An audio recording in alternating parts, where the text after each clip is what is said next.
Bismillahirrahmanirrahim. Assalamualaikum warahmatullahi wabarakatuh. Alhamdulillah wassalatu wassalamu ala Rasulillah wa ala alihi wa sahbihi wa mawalah wa la hawla wa la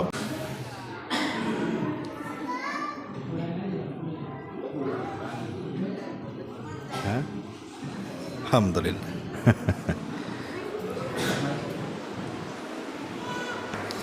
Ya, saya kira sabotase. Alhamdulillah.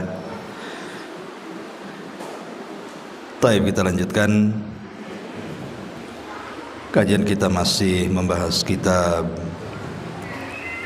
Syarhus Sunnah di Imami Ahli Sunnati wal Jamaah Al-Imam Al-Barbahari rahimahullahu ta'ala.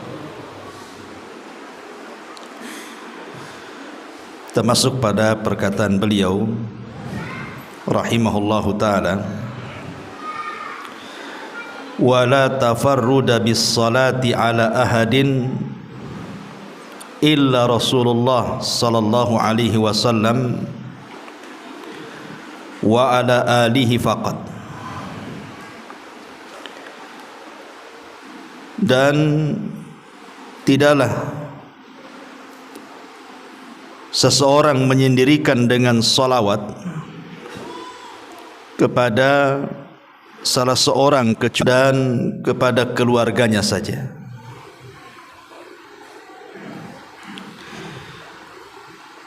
Di sini terjadi silang pendapat di antara para ulama. Apakah salawat itu memang khusus bagi Nabi SAW dan juga keluarganya saja, ataukah salawat itu bisa diberikan kepada selain Nabi? Al-Allamah Al-Imam Ibnul Qayyim rahimahullahu ta'ala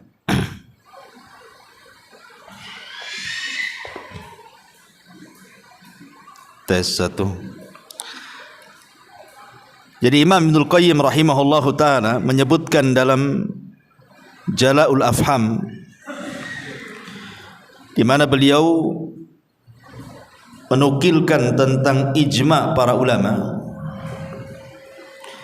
anna as-salata ala jami'in nabiyyina masyru'atum minhum. Asy-Syaikh Muhyiddin An-Nawawi rahimahullahu ta'ala wa ghairuhu. Ada kesepakatan atau ijma, konsensus ulama,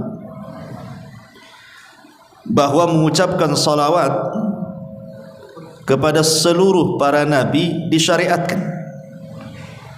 Di antara yang berpendapat yang mensyariatkan adalah Al-Imam Muhyiddin atau dikenal dengan Al-Imam An-Nawawi rahimahullahu ta'ala dan yang lainnya. Tetapi ada riwayat Imam Malik bahwa tidak boleh bersalawat kecuali kepada Nabi saja.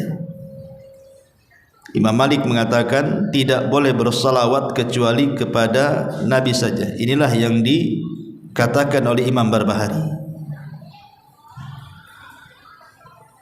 Akan tetapi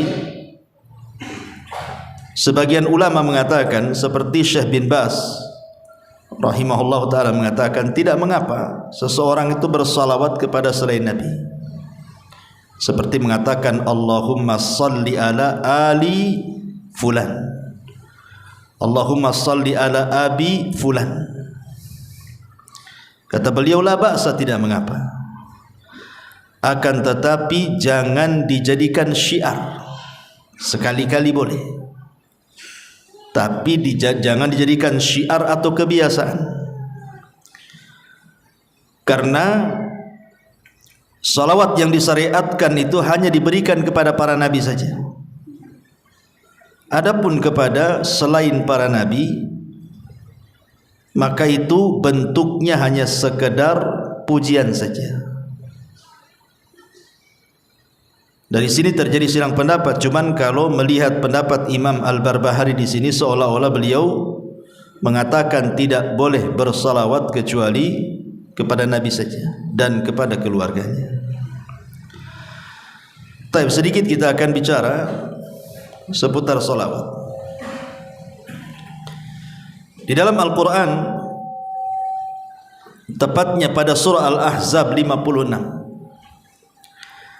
Allah Subhanahu wa taala berfirman, "Innallaha wa malaikatahu yusalluna 'alan nabi ya ayyuhalladzina amanu sallu 'alaihi wa sallimu taslima." Sesungguhnya Allah Subhanahu wa taala dan para malaikatnya, mereka bersalawat atas Nabi. Wahai orang-orang yang beriman, bersalawatlah kalian kepada Nabi dan ucapkanlah salam kepadanya.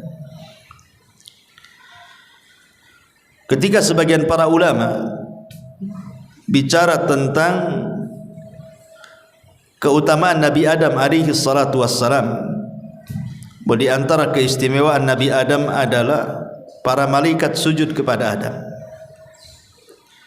Ketika Allah Subhanahu wa taala berfirman, "Wa idz qala rabbuka lil malaikati isjudu li Adam fasajadu illa iblis." Dan ketika Rabbmu berkata kepada para malaikat, sujudlah kalian kepada Adam, semua malaikat sujud kepada Adam. Maksudnya di sini sujud penghormatan, bukan sujud ibadah. Ada juga yang mengatakan bahwa sujudnya para malaikat kepada Adam itu bukan kepada jasadnya, tapi kepada ruhnya. Karena yang mulia pada jasad manusia itu bukan jasadnya, tapi ruhnya. Ada juga yang berpendapat sujudnya malaikat itu kepada Adam seolah-olah menjadikan kiblat bagi para malaikat, seperti kita sujud mengarah ke Ka'bah karena kita jadikan kiblat, bukan menyembah Ka'bah.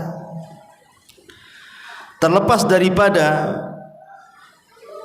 takwil para ulama, apa maksud sujudnya para malaikat kepada Adam, yang jelas bukan sujud ibadah. Sehingga sebagian ulama mengatakan, lihat bagaimana Adam dimuliakan dengan sujudnya para malaikat, tapi tidak ada malaikat yang sujud kepada Nabi. Malaikat sujud kepada Adam, tapi tidak sujud kepada Nabi SAW. Kalau begitu Adam lebih mulia dibandingkan Rasul. Kita katakan tidak. Rasul kita Muhammad SAW jauh lebih mulia dibandingkan Adam. Mana dalilnya? Ini dalilnya. Innallaha wa malaikatahu yusalluna 'alan nabi. Sesungguhnya Allah dan para malaikatnya mereka bersalawat kepada Nabi. Secara bahasa, antum yang belajar bahasa Arab, sujudnya para malaikat kepada Adam itu cuma satu kali.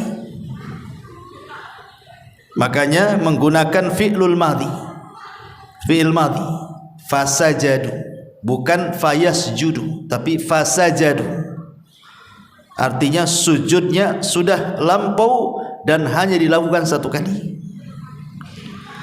Tetapi salawatnya Allah kepada para malaikat dan juga para malaikatnya kepada Nabi SAW adalah senantiasa terus menerus.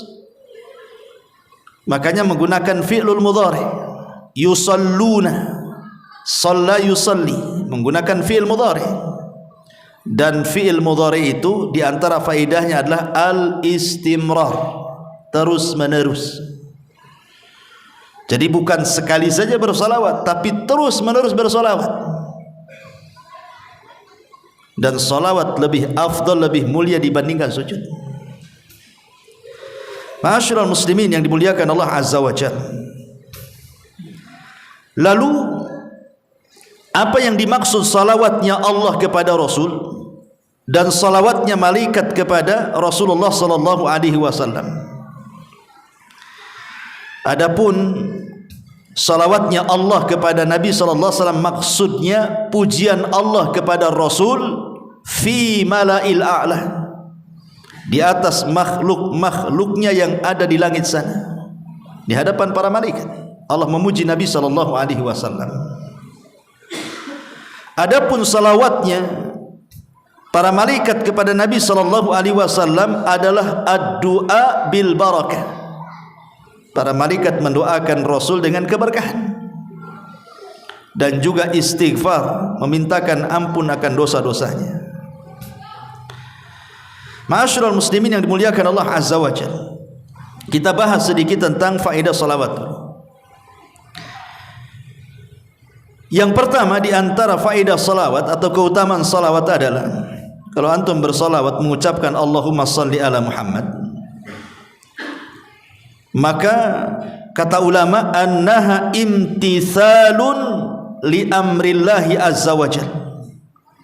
Ketika kita bersalawat itu hakikatnya kita sedang menunaikan tugas kita karena menjalankan perintah Allah azza wa jalla. Sama ketika antum sholat tadi. Kenapa antum sholat?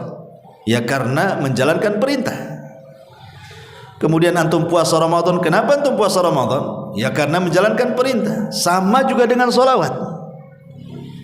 Jadi ketika kita bersalawat itu hakikatnya kita sedang menjalankan perintah Allah, dan itu semulia-mulia perbuatan ketika seseorang itu melaksanakan perintah. Dan itu diisyaratkan di dalam surah Al-Ahzab yang tadi saya baca, di mana Allah mengatakan ya ayyuhalladzina amanu sallu. Ini fi'lul amr.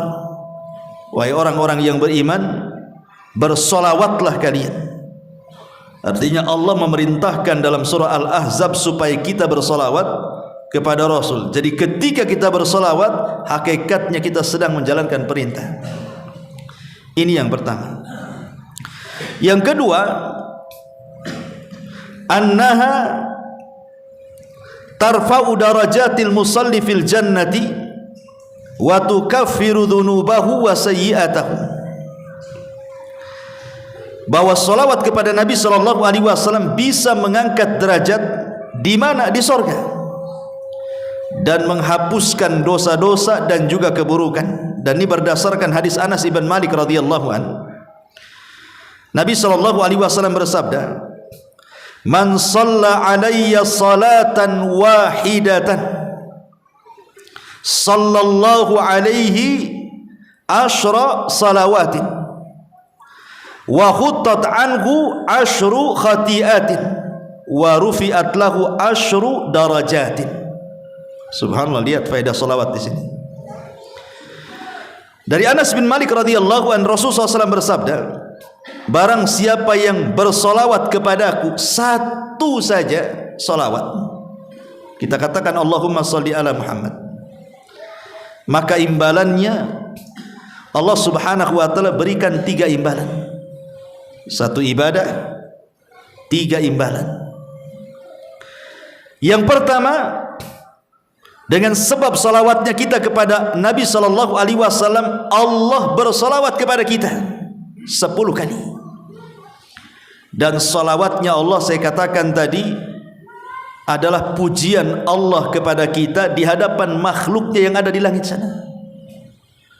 Bayangkan antum jadi selebritis langit, Allah memuja-muja antum di langit sana 10 kali di hadapan para malaikatnya. Hanya gara-gara satu salawat kepada Rasul menyebabkan Allah memuji kita 10 kali. Kemudian juga yang kedua, wa khuttat anhu asyru khati'ah. Cukup sampai di situ? Tidak.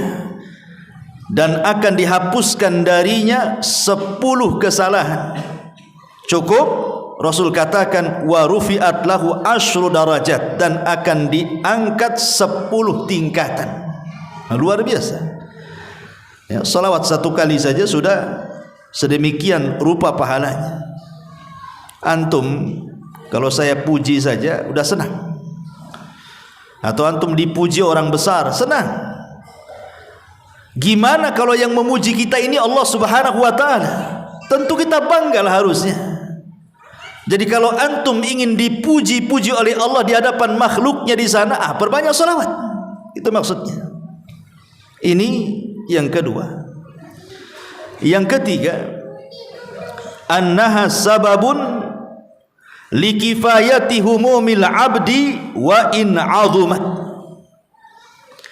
Dan memperbanyak salawat itu bisa mengobati kebingungan. Bisa mengobati kebingungan. Orang kan banyak masalah setiap harinya, ikhwan. Orang itu pasti akan ditimpa musibah setiap harinya. Masalah ini, masalah itu, macam-macam masalah. Kadang-kadang hidup kita ini kayak orang bingung, stres. Maka di sini dengan cara bersolawat, maka stres kita, bingung kita itu akan hilang. Dan itu berdasarkan hadis Ubay bin Ka'ab radhiyallahu an dari Nabi sallallahu alaihi wasallam ketika dia berkata kepada Nabi sallallahu alaihi wasallam, "Ya Rasulullah, inni ukthiru salata 'alaika, fakam aj'alu laka min salati?" Faqala ma syi'ta. Qala qultu ar-rubu'. Qala ma syi'ta. Fa in zidta fa huwa khairun laka. Qultu nisf. Qala ma syi'ta. Fa in zidta fa huwa khairun laka. Qala qultu, dia mengatakan thulutsaini. Qala ma syi'ta. Fa in zidta fa huwa khairun laka. Qultu aj'alu laka salati kulliha. Qala idzan tukfa hammuka wa yaghfiru laka dzambuk. Rawahu Tirmidzi. Jadi Ubay radhiyallahu an, Ubay ini seorang sahabat yang dipuji oleh Nabi sallallahu alaihi wasallam dan direkomendasikan diambil Qur'annya. Ubay bin Ka'ab ini seorang sahabat dari 4 sahabat yang direkomendasikan Rasul ambillah Al-Quran dari 4 orang. Salah satunya Ubay bin Ka'ab. Bahkan namanya pernah disebut oleh Allah subhanahu wa ta'ala ketika kita membahas tentang asbab nuzul surah Al-Bayyinah. Nabi memanggil Ubay bin Ka'ab dan mengatakan, "Ya Ubay, Allah menyebut namamu dan Allah memerintahkan aku untuk membacakan surah Al-Bayyinah." Ubay enggak percaya dan mengatakan, "As-sammanillah, namaku disebut-sebut Allah wahai Rasul." Kata Rasul, "Ya," fabaka. Ubay pun menangis. Enggak nyangka nama dia disebut-sebut Allah. Abu Bakar aja enggak disebut, Umar enggak disebut, dia pula disebut. Ya. Jadi Ubay bin Ka'ab ini radhiyallahu an berkata, "Wahai Rasulullah, aku sering membawa salawat untuk dirimu. Lalu seberapa banyak aku bersalawat untuk dirimu?" Rasul sallallahu alaihi wasallam menjawab, "Terserah engkau." Maka Ubay mengatakan, "Bagaimana kalau 1/4?" Rasul mengatakan, "Terserah, jika kau tambah itu lebih baik." Kemudian kata Ubay, "Bagaimana kalau 1/2?" Kata Rasul, "Terserah, jika kau tambah itu lebih baik." Kata Ubay, "Bagaimana kalau 1/3?" Kata Rasul, "Terserah, jika kau tambah itu lebih baik." Kata Ubay, "Bagaimana kalau seandainya 2/3?" Kata Rasul, "Terserah, kalau kau tambah itu lebih baik." Kemudian Ubay mengatakan, "Bagaimana kalau seandainya seluruh doaku aku baca salawat?" Maka Nabi SAW mengatakan, "Kalau begitu engkau dicukupkan dari dukamu dan dosa-dosamu akan diampuni Allah Subhanahu wa taala." Syahidnya di sini, idzan tufaham. Kalau begitu dukamu, stresmu, bingungmu akan dicukupkan Allah, artinya akan dihilangkan. Coba saja kalau antum banyak masalah, atau ada masalah yang antum tidak bisa keluar dari situ, kayaknya kiamat lah ini karena mungkin masalah yang terlalu berat. Coba perbanyak salawat saja pagi, siang, sore, insya Allah masalahnya akan diurai. Antum harus yakin dengan hadis ini. Antum enggak yakin itu kan enggak diamalkan masalahnya. Kalau stres malah tidur kan itu. Bangun tidur stres lagi lah. Gitu ya. Taib. Kemudian yang nomor 4, bahwa salawat kepada Nabi sallallahu alaihi wasallam annaha dalla ala mahabbatihi sallallahu alaihi wasallam. Jadi dengan memperbanyak salawat kepada Nabi sallallahu alaihi wasallam menunjukkan bentuk kecintaan kita kepada Rasul. Ingat kata Imam Ghazali rahimahullah dalam kitabnya Ihya Ulumuddin, dia mengatakan, man ahabba syai'an aktsara min dzikri. Kata Imam Ghazali, siapa yang mencintai sesuatu, pasti dia akan banyak menyebut-nyebut sesuatu yang dicintainya itu. Pasti itu. Kalau antum suka sesuatu, pasti akan disebut-sebut. Lah, orang yang cinta kepada Nabi SAW, maka dia akan menyebut-nyebut orang yang dicintainya. Seperti antum cinta istri antum, tidak mungkin antum menyebut-nyebut istri tetangga pula, marahlah istri antum. Ya. Maka kalau seseorang itu cinta dengan Nabi SAW, dalam kaidah Imam Ghazali, man ahabba syai'an aktsara min dzikri. Siapa yang mencintai sesuatu, maka perbanyak menyebutnya. Maka seseorang yang memperbanyak salawat kepada Rasul, itu tanda dia cinta dengan Nabi SAW. Sebab orang yang cinta itu kan senang, dan orang yang senang itu pasti akan menyebut-nyebut orang yang disenanginya. Makanya kisah Laila Majnun, si Majnun ini kalau datang malam hari, dia senang dan menyebut-nyebut pacarnya. Kenapa? Karena malam itu dalam bahasa Arabnya Lailun, dan Lailun itu nama pacarnya si Majnun. Jadi kalau datang malam hari senang dia, karena pacarnya hadir di malam hari. Tapi kalau di siang hari enggak suka, karena bahasa Arab siang itu naharun, bukan nama pacarnya. Makanya dia Majnun, gila. Dia suka malam, tak suka siang. Sampai satu hari si Majnun ini berburu dia. Dari kejauhan adalah kijang atau menjangan gitu ya, dikejar sama dia, dipanah, tepatlah kena kakinya, jatuhlah kijang itu. Diambilnya pisau, udah didekati, tengok matanya, kok matanya sama dengan mata Laila, enggak jadi disembelih, dilepas lagi. Makanya Majnun, gila dia. Ya, hanya gara-gara matanya sama dengan nama pacarnya, tak jadi disembelih. Pergi kamu, katanya, karena matamu sama dengan mata kekasihku. Itu orang-orang cinta kan seperti itu. Lah, orang yang cinta dengan Nabi SAW harusnya seperti itu, menyebut-nyebut namanya.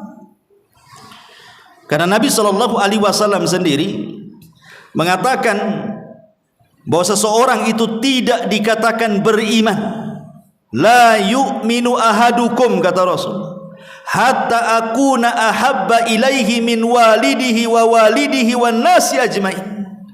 Bahwa aku harus lebih kalian cintai dibandingkan anak kalian, dibandingkan orang tua kalian, bahkan dibandingkan seluruh manusia yang Anda cintai. Rasul harus lebih dicintai.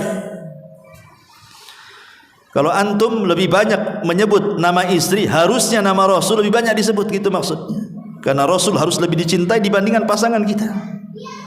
Ini yang keempat. Yang kelima, annaha sababun linaili syafaatihi. Bahwa memperbanyak salawat itu sebab seseorang akan mendapatkan syafaat Nabi SAW. Nabi mengatakan dalam sebuah hadis yang dikeluarkan oleh Imam At-Tabrani, "Shalla alaihi ashran man shalla alaihi ashran idza asbah wa ashran idza amsa faza bi syafaatihi." Dari hadis Ruwaifi radhiyallahu anhu, barang siapa yang bersalawat kepada Rasul 10 kali di pagi hari, 10 kali di petang hari, maka dia sudah berhak mendapatkan syafaat Nabi. Dalam hadis yang lain, man qala Allahumma salli ala Muhammadin wa anzilhul maq'adal muqarrab indaka yaumal qiyamah wajabat lahu syafaati. Barang siapa yang mengucapkan, ya Allah, curahkanlah salawat kepada Muhammad dan tempatkanlah dia di tempat yang terdekat di sisimu pada hari kiamat, apa kata Rasul? Wajabat lahu syafaati, maka dia wajib mendapatkan syafaat dariku. Dan ingat, di akhirat itu yang dibutuhkan untuk menyelamatkan kita cuma 2. Pertama, syafaat. Yang kedua, rahmat. ketika syafaat sudah tidak ada lagi, maka yang tersisa adalah rahmat Allah Subhanahu wa taala. Makanya ada orang-orang yang tidak mendapatkan syafaat karena sudah habis syafaatnya. Dia tidak mendapatkan syafaat sementara dia masih dalam neraka. Akhirnya Allah selamatkan dia dari neraka bukan karena syafaat, tapi karena Arhamur Rahimin, rahmat Allah Subhanahu wa taala. Jadi syafaat itu sangat penting sekali di akhirat. Lah salah satu mendapatkan syafaat adalah orang yang memperbanyak salawat kepada Nabi sallallahu alaihi wasallam. Ini yang kelima. Yang keenam, anna aulan nas bihi, orang yang paling berhak dengan Nabi sallallahu alaihi wasallam, bahkan aqrabuhum minhu yaumal qiyamah, yang paling dekat kedudukannya pada hari kiamat, aktsaruhum salatan alaihi, orang yang paling banyak mengucapkan salawat kepada Nabi sallallahu alaihi wasallam. Dan ini berdasarkan hadis aulan nas bi yaumal qiyamah aktsaruhum alayya salatan.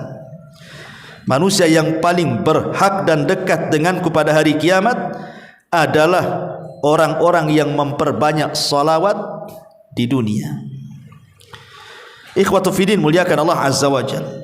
Di zaman Nabi sallallahu alaihi wasallam masih hidup, sahabat itu ingin dekat dengan Nabi sallallahu alaihi wasallam, bahkan ingin menyentuh, bahkan mengambil sebagian dari jasad Nabi sallallahu alaihi wasallam, seperti rambutnya disimpan dijadikan tabaruk berkah.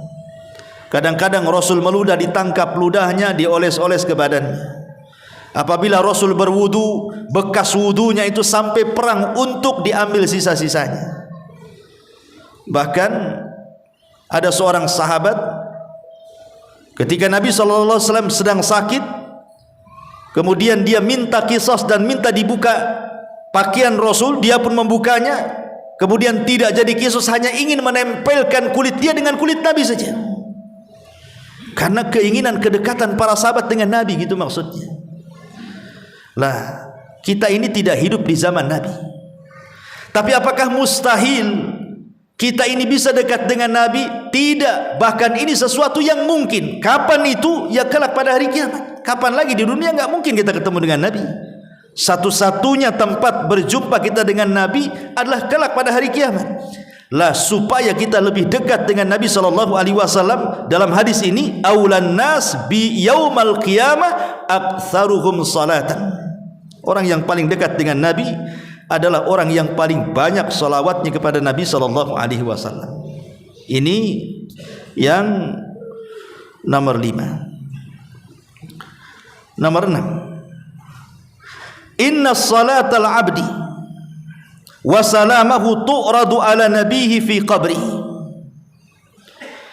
Sesungguhnya salawatnya seorang hamba dan ucapan selamat itu akan ditampakkan kepada Nabi dalam kuburannya. Jadi kalau saya mengucapkan Allahumma salli ala Muhammad, maka ada malaikat yang membawa salawat saya, kemudian dibawa ke kuburan Nabi.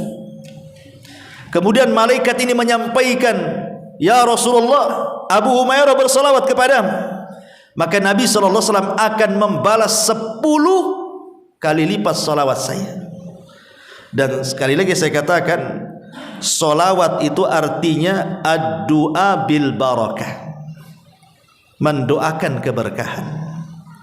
Jadi kalau kita mendoakan keberkahan kepada Rasul 1 kali, maka Rasul akan mendoakan keberkahan kepada kita 10 kali. Coba bayangkan, antum didoakan Nabi loh, Nabi yang mendoakan kita. Makanya ada anak kecil Rabi'ah al-Aslami radhiyallahu anhu, belum balik di zaman Nabi. Rabi'ah al-Aslami ini dia suka membantu Nabi. Dia kalau malam, sepertiga malam, dia siapkan air. Belum balik anak ini, tapi rajin kemudian menyiapkan apapun yang dikehendaki Nabi SAW di malam hari. Akhirnya Rasul pun iba dengan anak ini. Kemudian satu hari dipanggilnya dan mengatakan, ya Rabi'ah, mintalah sesuatu, aku akan beri. Ya kalau anak-anak di zaman sekarang ya pasti minta handphone lah sama Nabi. Itu ya kan, minta apa lagi, minta mainan kan. Tapi anak-anak di zaman itu bukan itu yang diminta. Anak ini belum balik, masih kecil, tiba-tiba mengatakan, jadikan aku temanmu di sorga, katanya. Inni uridu murafaqata fil jannah, jadikan aku temanmu di sorga. Lah anak kecil lo ngomong begitu lo, belum balik ini, ingin menjadi teman Nabi SAW di sorga. Kemudian Nabi SAW mengatakan, kalau begitu bantu aku supaya keinginanmu tercapai. Dengan cara apa? Perbanyaklah kau sujud. Perbanyaklah kau sujud, maksudnya perbanyak solat supaya cita-citamu tercapai satu sorga denganku, gitu maksudnya. Ini anak belum balik kan, luar biasa tuh permintaannya. Maksudnya di sini dengan hadis Rabi' al-Aslami ini, bahwa kalau kita ingin mendapatkan kemuliaan, maka salah satunya adalah meminta doa Nabi Sallallahu Alaihi Wasallam. Lah caranya gimana? Nabi sudah nggak ada. Kalau kita datang ke kuburannya juga mustahil. Mau ngomong apa di kuburannya? Maka yang memungkinkan adalah salah satunya cukup antum di rumah, di masjid, di jalan, bagi ibu-ibu mungkin di dapur, terserah di mana saja. Cukup mengucapkan salawat Allahumma salli ala Muhammad. Salawat kita dibawa malaikat sampai ke kuburan Nabi, disampaikan. Habis itu Nabi SAW mendoakan kita 10 kali lipat dari salawat kita. Kita mendoakan kebaikan kepada Rasul 1 kali, Rasul mendoakan keberkahan 10 kali. Coba bayangkan, luar biasa ya, ya. Itulah keajaiban salawat. Taib asyrul muslimin yang dimuliakan Allah Azza wa Jalla. Kemudian nomor 7, annaha sababun fi istijabati du'ai, bahwa salawat itu sebab seseorang bisa memungkinkan untuk cepat dikabulkan setiap permintaannya. Dari Fadalah ibn Ubaid radhiyallahu an, dia mengatakan, Nabi SAW satu hari mendengar ada seseorang dalam solatnya, dia tidak bersolawat kepada Nabi SAW. Jadi ada orang solat kemudian berdoa, Nabi dengar, tapi dalam doanya tidak menyertakan solawat. Jadi sami'an Nabi SAW rajulan yad'u fi salatihi falam yusalli ala Nabi. Apa kata Nabi SAW? Ajilah hada, tergesa-gesa orang ini dalam berdoa. Thumma da'ahu faqala lahu, kemudian Rasul memanggil laki-laki itu dan mengatakan kepadanya, idza shalla ahadukum falyabda bitahmidillahi wathana alaihi thumma liyusalli ala nabi sallallahu alaihi wasallam thumma la yad'u ba'du bima sya'a, kata Rasul. Sini, kalau engkau berdoa, 1, mulailah dengan pujian kepada Allah. 2, bersalawatlah kepada Nabi sallallahu alaihi wasallam, kemudian berdoalah sesukamu. Jadi Nabi sallallahu alaihi wasallam mengajarkan kepada kita bagaimana kaifiah doa. Tentu yang dimaksud doa di sini doa masalah. Karena doa itu kan ada dua, ada doa ibadah, ada doa masalah. Kalau doa ibadah itu ya doa rutinitas antum, doa mau tidur itu yang dibaca, besok itu lagi yang dibaca. Doa pada tidur itu juga yang dibaca, masuk WC itu juga yang dibaca, itu namanya doa ibadah. Doa yang dibaca secara rutinitas itu disebut doa ibadah ya. Dan setiap ibadah itu ada doa ibadah. Ketika antum sholat, ketika antum baca Quran, ketika antum puasa, di balik ibadah itu ada doa ibadah. Karena tujuan antum sholat supaya berdoa, sholatnya diterima kan itu. Sholatnya berpahala. Tetapi yang dimaksud di sini adalah doaul masalah. Doa ketika antum ada masalah. Ketika usaha antum gulung tikar, ada masalah keluarga, ada masalah dengan anak, ada masalah dengan orang tua, ada masalah di kantor, macam-macam. Itu namanya doa masalah. Lah itulah doa masalah. Kalau antum meminta ingin masalah-masalah antum dihilangkan saat berdoa itu, jangan tinggalkan 2 perkara: pujian kepada Allah, salawat kepada Rasulullah, baru meminta penyelesaian. Itu maksudnya ya. Ini yang nomor 7. Nomor 8, annaha min alamati tauqirihi sallallahu alaihi wasallam wa min dalailil iman. Jadi memperbanyak salawat itu tanda kita ini menghormati Nabi. memuliakan Nabi SAW, dan itu dalil dari keimanan kita kepada Nabi SAW. Berdasarkan surah Al-Fat ayat 9, litu'minu billahi wa rasulihi wa tu'azziruhu wa tuwakkiruhu wa tusabbihuhu bukratan wa asila. Hendaklah kalian beriman dengan Allah, dengan Rasulnya, memuliakan, menghormati dan bertasbihlah di waktu pagi dan waktu petang. Kemudian yang nomor 10, annaha sababun li tayyibil majalis atau li tibil majalis wa alla ta'uda hasratan ala ahliha yaumal qiyamah. Dan salawat kepada Nabi itu untuk memperbaiki majelis, bahkan supaya majelis itu tidak menjadi kerugian kelak pada hari kiamat. Jadi kalau antum ngobrol, sebelum ngobrol entah ngobrol berdua atau bertiga di warung kopi gitu ya, atau antum mungkin ngobrol dengan tetangga di teras atau di manalah, maka jangan lupa selipkan sholawat. Allahumma sholli ala Muhammad, baru ngobrol ya. Karena begini, Nabi SAW mengatakan dalam sebuah hadis, Nabi SAW mengatakan, hadis dari Abi Hurairah radhiyallahu anhu yang disahihkan oleh Syekh Nasiruddin Al-Albani rahimahullah taala, ayyuma qaumin jalasu fa atalul julus thumma tafarraqu qabla an yadhkurullaha aw yusallu ala nabiyhi kanat alaihi tiratan minallahi azza wajalla in syaa adzabahum wa in syaa ghafara lahum. Tidaklah sekelompok orang duduk-duduk di satu majelis, kemudian mereka bangkit dari majelis tersebut tidak berzikir kepada Allah, tidak membaca salawat kepada Nabi SAW, melainkan majelis itu adalah majelis yang cacat dan kerugian pada hari kiamat. Kalau Allah mau, Allah akan azab gara-gara majelis itu, dan kalau Allah mau, Allah ampuni gara-gara majelis itu. Membayangkan ya, orang kalau bermajlis duduk bertiga, berempat atau rame-rame, kemudian antum baca salawat, maka pahalanya luar biasa. Majlis itu jadi berkah. Majlis yang tidak berkah jadi berkah. Itu kan kebaikan luar biasa. Kemudian yang nomor 11, annaha sababun lisabati ala sirat. Memperbanyak salawat adalah sebab seseorang itu akan mampu menyeberangi titian siratal mustaqim. Dalam hadis yang panjang kata Nabi SAW, wa ra'aitu rajulan min ummati yazhafu ala sirat yahbu ahyanan wa yata'allaq ahyanan faja'athu salatuhu alayya fa aqamathu ala qadamaihi wa anqadathu. Kata Nabi SAW, aku melihat orang yang sedang melewati titian itu. Terkadang dia jatuh, terkadang terbangun, jatuh lagi, terbangun lagi. Tiba-tiba datang solawatnya.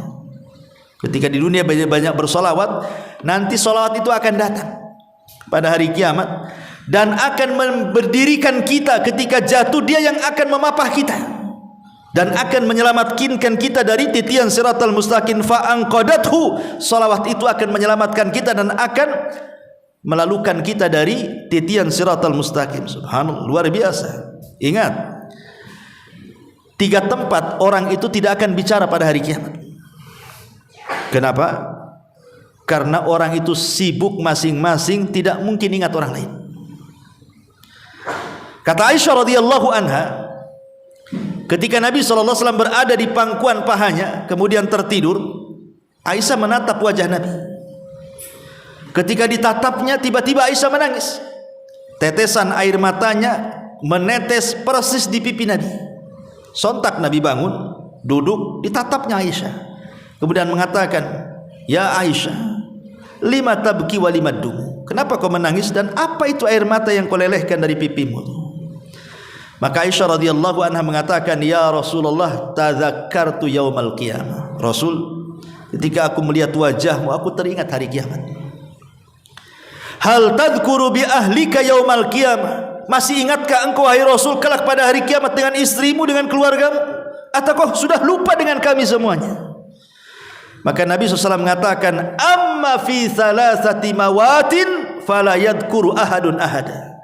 Adapun di 3 tempat orang tidak mungkin ingat siapapun. Kemudian Nabi SAW mengatakan, satu, di tempat penyeberangan, titian Siratal Mustaqim, orang tidak akan ingat siapapun. Yang diingatnya bagaimana caranya dia bisa nyeberang dari situ. Yang kedua, inda tatayur suhuf, ketika lembaran diterbangkan, orang tidak akan ingat siapapun sampai dia mampu mengambil catatannya dengan tangan kanannya dan tidak dengan tangan kirinya. Kemudian yang ketiga, indal mawazin, saat di tempat penimbangan amal, orang tidak akan ingat siapapun sampai betul-betul kebaikannya lebih berat dibandingkan keburukannya. Artinya bahwa ketika seseorang tidak ingat apapun saat menyeberang titian Siratal Mustaqim, berarti kondisi menyeberang itu sangat menakutkan karena fokus dia, nggak ingat siapapun. Makanya Nabi SAW ketika menyeberang titian itu, beliau berdiri di ujung titian. Setiap ada umatnya yang lewat, dia mengatakan, Rabbi salim salim, ya Rabb selamatkan dia, selamatkan dia.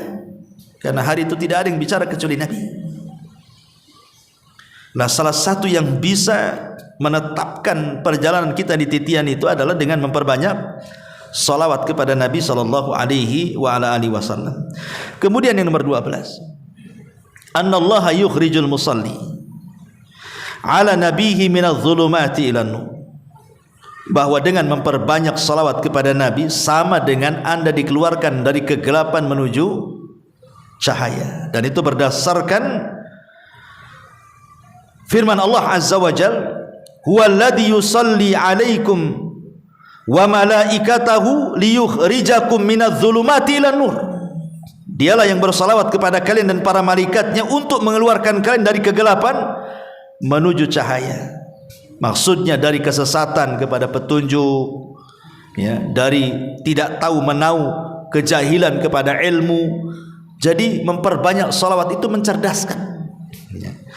Kemudian juga yang nomor 13, annaha sababun li ibqa'i dzikril hasanil abdi, bahwa dengan bersalawat itu menyebabkan tetapnya penyebutan kebaikan kepada seorang hamba. Dan tadi saya sudah sebutkan, orang yang banyak bersalawat, Allah akan sebutkan kita di hadapan para malaikatnya dengan kebaikan. Dan itu kebanggaan bagi kita. Allah memuji kita loh di hadapan para malaikat, ya.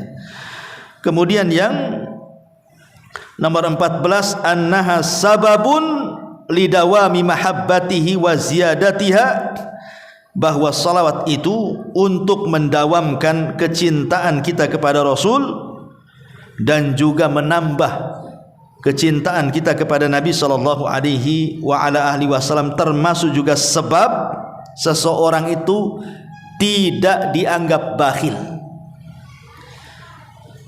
Mungkin dalam benak kita ketika bicara soal bakhil, pasti konotasinya orang itu kalau kita mau pinjam uang tak kasih, bakhil dia. Pinjam modal tak kasih, bakhil itu. Itu kaya tapi tak pernah kasih orang. Itu mungkin konotasi kalau kita bicara soal bakhil. Tetapi sebenarnya di sana ada orang yang dikatakan sangat bakhil, lebih bakhil daripada orang tak pernah bantu orang. Apa itu? Ketika disebutkan nama Nabi, antum tidak bersalawat. Maka kata Rasul itu abkhaluna, sebakhil-bakhilnya manusia. Apabila nama Rasul disebut, antum diam saja. Antum sebakhil-bakhilnya orang bakhil. Ya, orang yang tidak pernah bantu orang padahal dia mampu itu dikatakan bakhil. Tapi ini bukan sebakhil-bakhilnya orang bakhil. Tapi sebakhil-bakhilnya orang bakhil ketika antum tidak mau menyebut nama Nabi atau mendengar nama Nabi tapi tidak mau menjawab salawatnya. Na'udzubillah. Ya, sudah azan. Subhanallah bihamdika, asyhadu an la ilaha illa anta, astaghfiruka wa atubu ilaik. Allahu ta'ala. Assalamualaikum warahmatullahi wabarakatuh.